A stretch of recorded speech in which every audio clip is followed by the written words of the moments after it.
माँ काली। भारत माता की जय। भारतवासियों, आज माता शक्ति कुष्मांडा जी का पावन दिवस है। मैं माँ कुष्मांडा देवी मैया के चरणों में नमन करते हुए आगे बढ़ता हूँ। आज भारतवासियों बहुत रिकॉर्ड बन रहे हैं, बहुत खुशियाँ आ रही हैं खबरें।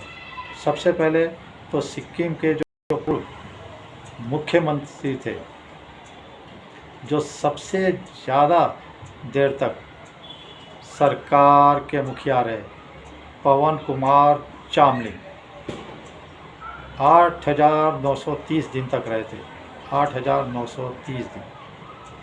उस सबसे ज़्यादा देर तक सरकार में रहने का रिकॉर्ड आज मोदी जी ने तोड़ दिया।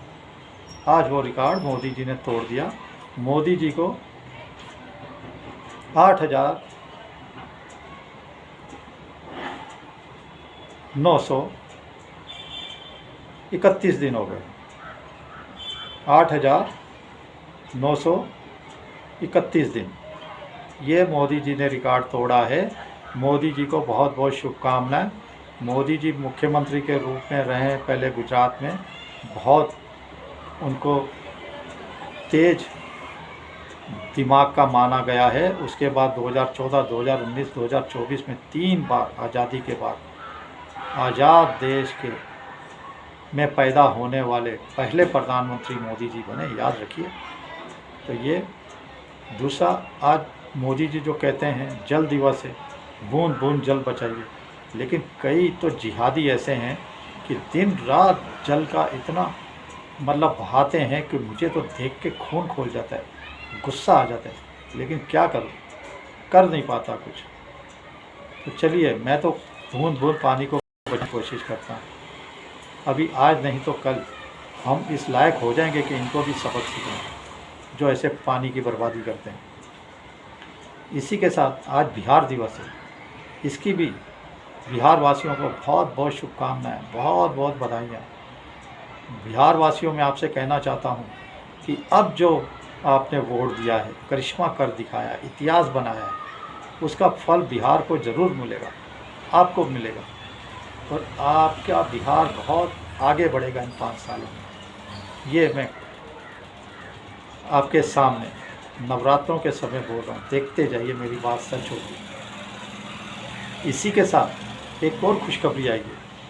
अग्नि 6 मिसाइल का परीक्षण भारत ने किया है। अग्नि 6 मिसाइल जो 12,000 किलोमीटर तक मार कर सकती है।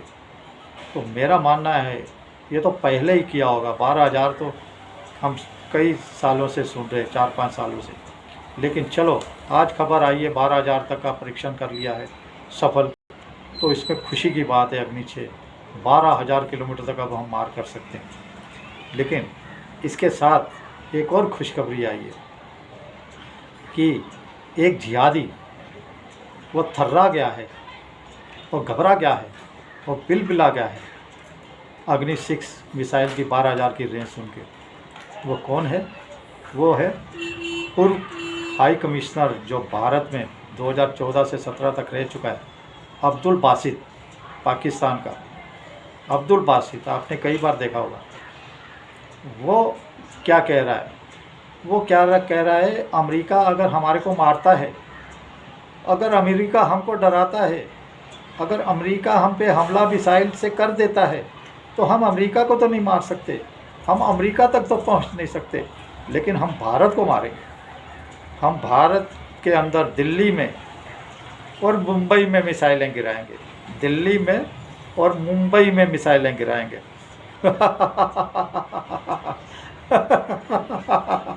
ये सुन के तो मेरा दिल गदगद हो गया। बाग बाग कैसे शेख चिल्ली हैं ये लोग, और कैसा इनका जिहादी वो फील्ड मार्शल आसिम मुनीर, खाने को दाने नहीं, अम्मा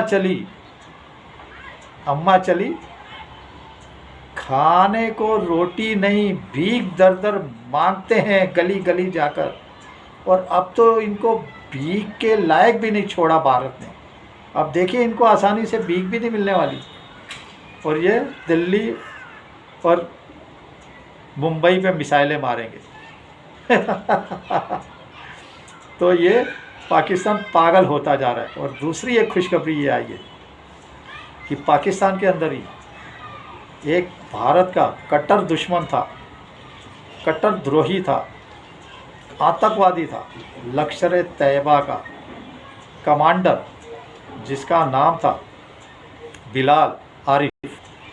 बिलाल आरिफ, आपको पता है कल ईद थी, ईद के लिए गया नमाज पढ़ने, तो एक जो अज्ञात मानुस है, अज्ञात, जिसका कोई नाम ही नहीं है, एक दाएं आके खड़ा हो गया और एक बाएं आके खड़ा हो गया, और उन्होंने कहा हम तुम्हें ईदी देने आए हैं, ईदी, ईद मुबारक करने आए तुम्हारे साथ। तो ये तो हैरान हो गया, झुके झुके, तो 3 गोलियां दाग दी इसके ऊपर, 3 गोलियां दाग दी, और उसके बाद चक्कुओं से भी इसको गोंद डाला, चक्कुओं से भी। तो वो अज्ञात हमलावर जो थे वो अचानक आए और अचानक गायब हो गए, किसी को पता ही नहीं लगा थे कौन थे कौन नहीं। तो ये हमारी शक्ति ही बोल रही है ना। भारत का एक द्रोही, जो आप देखिए उसको कैसे उसको तहस नहस कर दिया, कैसे मार दिया बिलाल आरिफ को, एक आतंकवादी को। तो ये लोग ऐसे ही मारे जाएंगे। अब मेरा मानना है धुरंधर 3 में इसका पार्ट आना चाहिए। धुरंधर 3 बनेगी ना, कि कैसे अज्ञात हमलावरों ने इसको मारा है। और इसी के साथ अब देखिए ये फिल्म कैसी है, ये फिल्म क्यों आई, ऐसी फिल्में क्यों बन रही है। कांग्रेस प्रवक्ता कह रहा था, समाजवादी प्रवक्ता कह रहा था आसाराम पे फिल्म बनवाओ, आसाराम पे फिल्म बनाओ। मैं बोल रहा हूँ आसाराम पे फिल्म बनाओ भाई, कांग्रेसियों तुम्हारे पास पैसा बहुत है, समाजवादियों तुम्हारे पास भी पैसा बहुत है, ज़रूर आसाराम पे फिल्म बनाओ। लेकिन मैं एक नई राय देता हूँ, मैं नया सजेशन देता हूँ, चंद्रा स्वामी पे भी फिल्म बनाओ, चंद्रा स्वामी पे फिल्म बनाओ, चंद्रा स्वामी पे। चंद्रा स्वामी कौन था? चंद्रा स्वामी के आगे जो प्रधानमंत्री कांग्रेस के झुके रहते थे, गवर्नर झुके रहते थे, बड़े बड़े मंत्री झुके रहते थे, बड़े बड़े नेता झुके रहते थे चंद्रा स्वामी के आगे। तो क्यों झुकते थे? चंद्रा स्वामी था कौन? चंद्रा स्वामी का क्या राज है, क्या कनेक्शन थे कांग्रेस के चंद्रा स्वामी के? बिल्कुल फिल्में बनाओ, हम नहीं मना करते, तुम किसी भी पे ऊपर फिल्म बनाओ, किसी भी डॉन के ऊपर बनाओ, कांग्रेसियों बनाओ, लेकिन हमारी सनातनी फिल्में अभी ऐसी बनेगी। मैं कहता हूँ धुरंधर 2 देख के आइए भारतवासियों। ये जो कहते हैं ना मोदी का नाम क्यों जोड़ा, मोदी का, मोदी उस सीन का हिस्सा है। मोदी जी ने वो कारनामा कर दिखाया जिनके साथ उसका नाम जोड़ा है। तो बिल्कुल सही, बिल्कुल नंबर 1 पे मोदी जी का नाम आया, सही आया। सोचिए सनातनियों, वोट है, आपकी शक्ति क्या बोल रही है। आज ही 2 जहाज आए, एक LPG का और एक पेट्रोल का। देखिए धीरे धीरे दिक्कत ख़त्म हो रही है। जो कम कर दिया गया था कमर्शियल, उसको 50% तक ला दिया गया। पहले 70% कमी की थी, अभी 50% कमी है, 50% देने के लिए कह दिया। तो सरकार जितना हो सके कर रही है। आप सोच समझ के वोट दीजिए, देश के दीजिए। जय श्री राम, जय श्री हनुमान, वंदे मातरम, जय हिंद।